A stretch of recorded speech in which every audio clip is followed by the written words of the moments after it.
Hello and welcome to the Art of Intuition podcast. My name is Susan Jane and I am your host for the podcast. Now, today we're talking about our intuitive natures and it's how we receive our information because we are all intuitive. We're naturally intuitive. It is part of our human nature, and that's why I call it our intuitive natures. Now, this is the way our intuition will send messages to us. It's a way of our intuition being able to connect with us. And it does it in some people it's like a gut feeling in the body, and some it's more about the emotions or flashes of insight.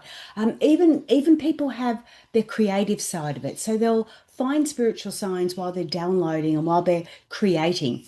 So knowing what your strongest intuitive nature is helps you recognize and trust in yourself, and it helps you to deliver that confidence and that ability to make those decisions when you need to, especially when life is sort of sending you a little bit all over the place. It certainly happened for me as part of a very emotionally abusive relationship. I spent years second guessing myself, not knowing what to do. I was walking on eggshells. I struggled to make any sort of decision in my life. It was really painful, and it got to the stage when the marriage broke down.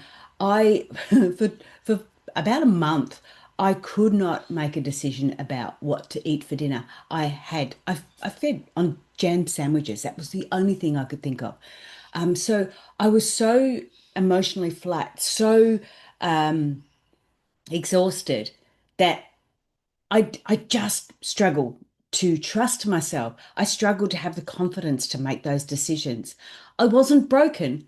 I just wasn't all there. So I had to give myself that permission and that space to be able to hear my intuition, to be able to start picking up those messages and start to listen to them and trust them. Now, our intuitive nature is obviously our intuition, our inner wisdom, our soul, our spirit, whatever terminology you want to use. It's the information that is coming through to us, and it comes in the four different ways. The physical intuitive, the mental intuitive, the emotional intuitive, and the spiritual intuitive. Now, the first thing I do want to say is that we have all of those intuition coming through. We have all that information coming through. It's just at different times in our life, we are stronger in different areas. So when I first started out as a child, I was picking up emotional intuition quite strongly. I could walk home from school in primary school and go, mum's not feeling right. I could pick her emotions up from there. So we all have these abilities to do that, and especially as a child. But as I was starting to be more proactive in understanding and learning to trust myself after my 20-year marriage breakdown, it was then that I started to sort of really step right through it. And the first area that I really noticed my intuitive messages coming through was in the physical sense. So, as a physical intuitive, I was feeling them coming through my body. I could experience, like you say, that gut feeling, that butterflies in your stomach. Your body may tingle, you have energy shifts and things, you start to feel things, actually feel them in your body. One of the other aspect, I was doing a lot of healing work then, and so the physical intuitive is definitely a healer because they can feel things in that context. And what would happen is my hands would go all motley, a funny motley color. And I would know straight away that somebody near me was needing healing energy. It didn't mean I had to fix them, but I would send them healing energy to be able to allow their body to take on board what they needed and to heal them that way. But I started picking these sensors up, and I could feel things. I would work like as a Reiki therapist, and you would feel the energy moving over the body, over the different chakras, over the different areas. So, being a physical intuitive was really important at that stage when I was doing those healings, and really important for us to get an understanding of how we experience things. My partner often feels things, and he'll have a, oh, I know the book I was talking about. Oh, I was thinking of, sorry. Louise Hay's You Can Heal Your Life. And at Noon Hill, The body is the barometer of the soul. Books that I used a lot. So when people were having ailments in their body, you could relate that to something else. So you started to get this understanding that their intuition was sending them messages and creating some of these illnesses or these disturbances in order for it to be addressed, in order for it to be assessed and looked at and taken forward. So when we're looking at that physical aspect of it as a healer in that side, we will pick that up. But as we go through our lives, as we get an understanding of each of those intuitive natures, we start to understand the different ways we feel them. Now, I don't always feel them physically anymore, but I still do that. So when I'm doing readings, when I'm doing my psychic and intuitive readings, I can still pick them up. For example, I'll do a body scan and I'll go, okay, so I'm seeing that the ankle is playing up. You've got some ankle issues there. And I may even feel it in my own ankle. And knowing that I don't have a problem in my ankle, but I've experienced that feeling there, that sort of helps me get an understanding of when I'm doing a reading. So getting to know these four intuitive natures allows you then to step forward and be able to ascertain which ones are yours and which ones aren't. And that is really, really important for the second one, which is emotional intuitive. Now, if you do want to know what your strongest intuitive nature is, jump on the website. And it is called intuitivenature.com.au. It's Australian business, so you've got to have the AU at the end. Um, so the next one was the emotional intuitive. Now, this one it can be hard because I still struggle with this one now sometimes because I do take on other people's emotions. I am definitely an empath, and as an empath, we do take on other people's emotions, and it can be quite hard to determine sometimes which are yours and which isn't. Just yesterday, for example, we had the electrician around. He was doing some work on the place. Now, he is a friend of my partner's and, nice enough guy, but oh my goodness, he can be so negative sometimes. And he doesn't realize it. He feels he's a very positive person. But the stuff that comes out of his mouth can be so negative or be taken that way. It can be quite triggering. And so I was handling it fine for the day. But by the end of the evening, when the evening came, my partner was home. I said to him, I feel absolutely exhausted. And I felt like I took on his emotional crap, for want of another word. And I pushed back and I protected and all the rest of it. But, a full day of it, you can only handle so much. So when we are connecting with people that are doing things like that, then we do need to be mindful of that. So, okay, I did put up the protection. I did put up all that sort of stuff to start with. It weaned off by the end of the day. So at that evening, it was time for me to release, and I needed to let go of that, and I needed to deal with that myself. So as an emotional intuitive, you're classed as the connector because that is how you will connect. You will notice other people's emotions, or you will feel their emotions, and then you will be able to connect or not connect with those people. And so an emotional intuitive is challenging in its own ways. Same with physical. Like you start to feel things happening. You think, oh my God, am I having a heart attack? You start to feel things in your body. An emotional one is the same. You're feeling like, why am I feeling so uptight? Why am I feeling so down or blue? Why am I feeling this way? Especially when there's no logical reason to it. And one of the things about intuition is there's got to be a bit of a logic to it because the information you get coming through, that those intuitive messages they get coming through, whether it's physical, emotional, mental, or spiritual, has to have a bit of logic to it because you're on this path, you're on this journey for a reason. Sure, you may sort of step off and say, I'm not really sure why I'm doing that, but it feels right. There's still got to be a bit of logic. It still has to feel right. It still has to be, I don't know why I'm doing it, but it feels right. Sorry, I've just got a little tissue. So the emotional connector, the emotional intuitive is the connector. Um, you get to the stage where you're feeling, you just know, and you have a deep empathy for other people, and that's how you become this connector. You will pick up. I remember at one stage being able to walk into the room and I could tell you exactly. what emotions everybody in that room was in, especially at work. I'd go, okay, well, they're not doing too good at the moment. They're just being an asshole, and you could pick it up. Now, I couldn't tell you exactly what their emotions were because emotions vary so, finely, even between love and hate. There's a very, very thin line, but you could feel different things and you could get that understanding to that. So as an emotional intuitive, you are definitely the connector. So be mindful of that. Be protective of your energy. Don't let that get washed out like mine did yesterday. And it still happens. It still happens. Like, we learn all this stuff, but we can still experience those sort of things. So, that's all part of life. That's all part of how we grow and develop. The next one, which is my strongest one, is mental intuition. And the mental intuition is classed as the visionary.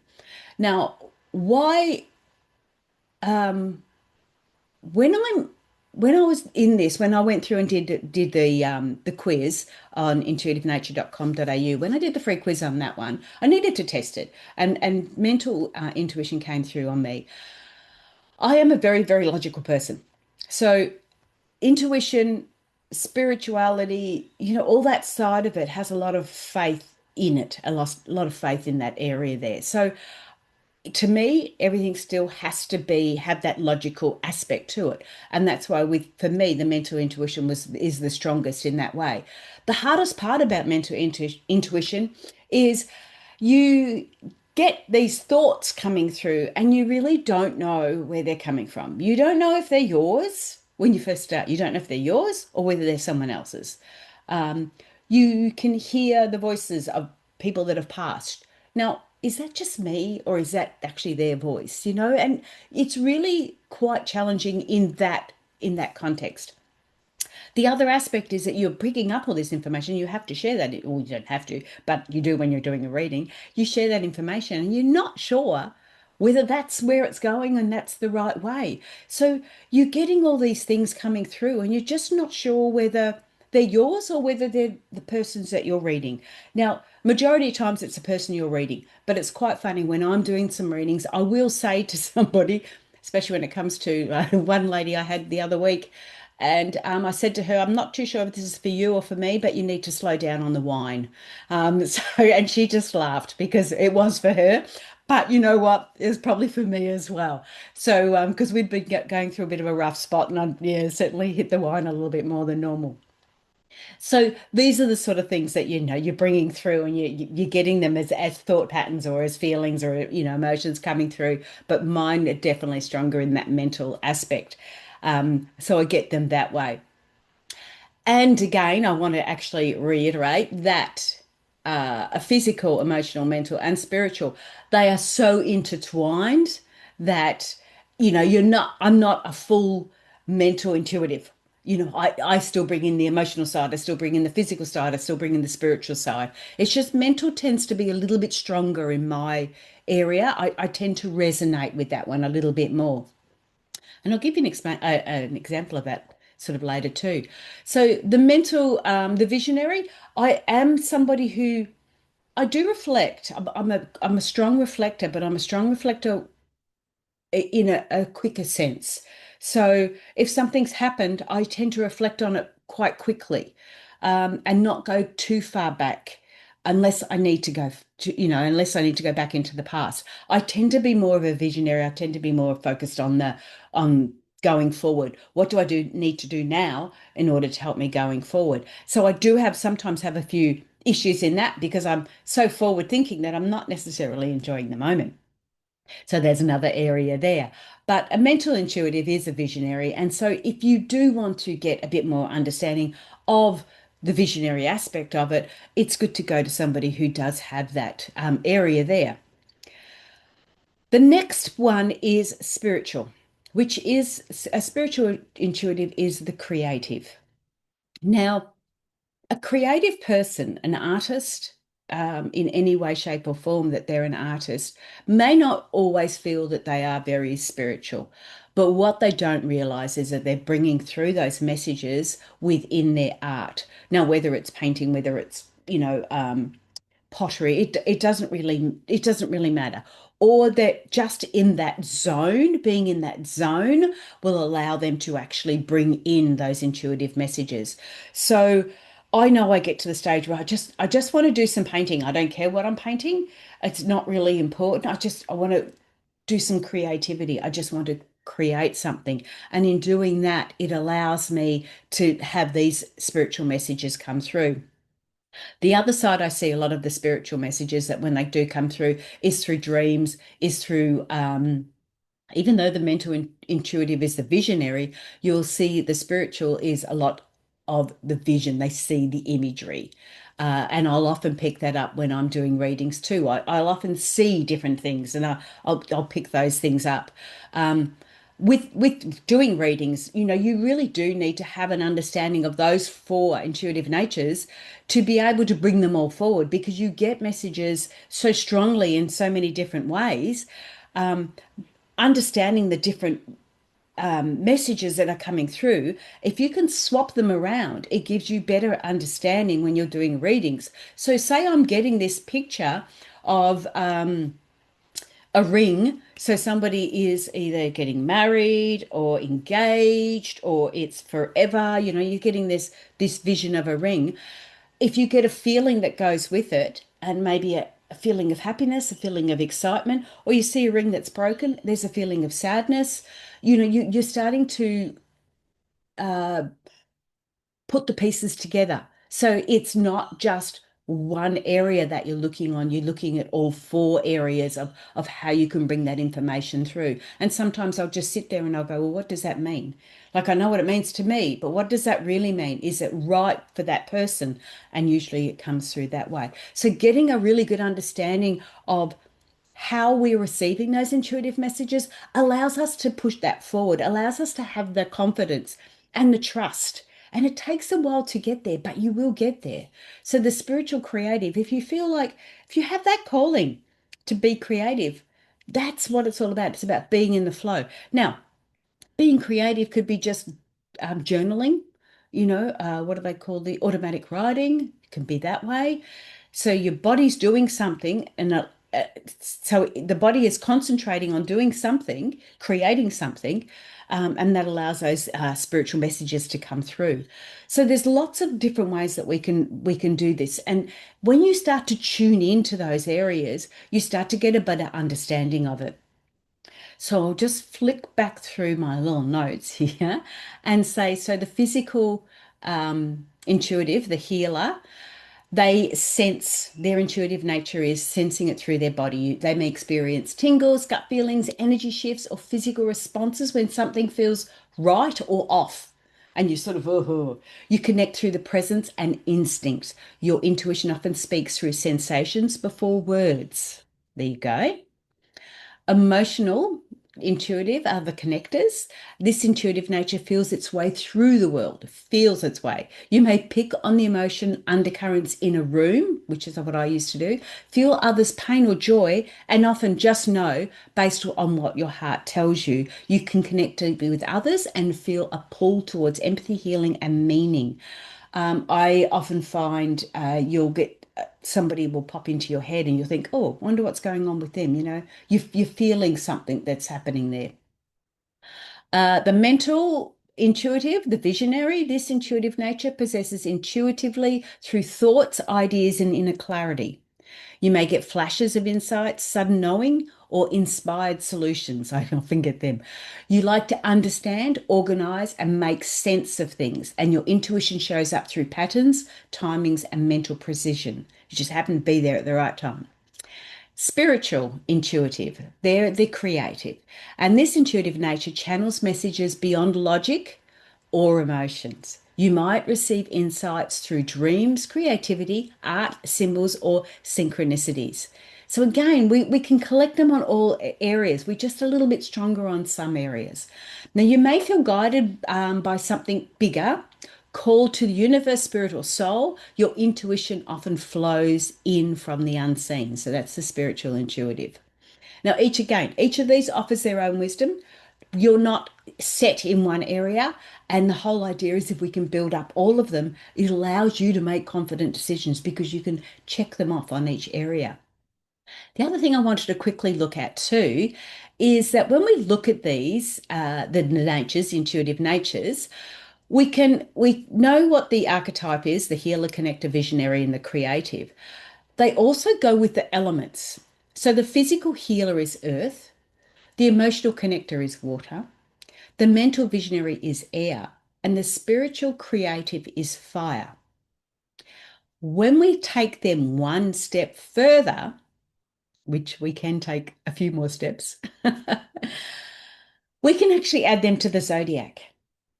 So, a physical healer, which is an earth element, is Taurus, Virgo, or Capricorn. So, they tend to relate with those ones better. Emotional connector, which is the water, naturally, Cancer, Scorpio, and Pisces. The mental visionary, which is air, is Gemini, Libra, or Aquarius. And I'm an Aquarian. And the mental visionary really suits me. I like that structure. I like that understanding. Spiritual creative fire is Aries, Leo, and Sagittarius. So they've got that passion, that drive, that spiritual creativity to be able to bring those messages through. So, as a physical healer, you will feel this is what you experience. You will feel truth in your body, sensations, pressure, pain, or comfort to guide you. As an emotional connector, you sense through emotions, your empathy, your mood shifts, your energy presence. As a mental visionary, you know through thought, flashes of insight, ideas, and inner dialogue. And as a spiritual creative, you channel through spirit, inspiration, divine timing, and soul expression. Sort of makes sense, doesn't it? They're your intuitive nature. So again, if you do want to do the quiz, it's a free quiz. I won't stalk you. It's okay. It's all good. It's on intuitivenature.com.au. That gives you an understanding of that. And I am bringing out a little ebook for it too. So you'll get an ebook. You can jump on and get an ebook too. But I haven't finished that yet. So with each of the ones, again, it's the doorway, getting an understanding, getting a learning. By starting here, it gives you an understanding of even the best way for you to keep developing your intuition, the best way for you to do psychic development is understanding what intuitive nature is your strongest, because that will help you with your psychic development as well. If you are not someone who can sit there and meditate for a very long time, you need to do something physical. Maybe it's more of the physical um, meditations that you need to do, where you're walking and you're pacing and you're doing something physical to be able to allow the information to come through. So it's knowing those areas there will help you make the decisions and make the right choices that you need to make for you, not for anyone else, but for you. And that's what's really, really important with that, knowing that now. Um, so by starting here, we'll anchor ourselves into something real and tangible. Your body has stories to tell, signals to give, and wisdom that's buried beneath the years of doing. Now, the next couple of podcasts are going to go through some of those different areas, and I will relate to the different intuitive natures as I go through. So I wanted to introduce you to what it is so you can get a better understanding as you go through. I am Susan Jane. Thank you so much for listening. I hope you enjoyed it. And yeah, jump in and do the quiz so you can find out what your strongest intuitive nature is. And that's me for now. I'm going to say bye.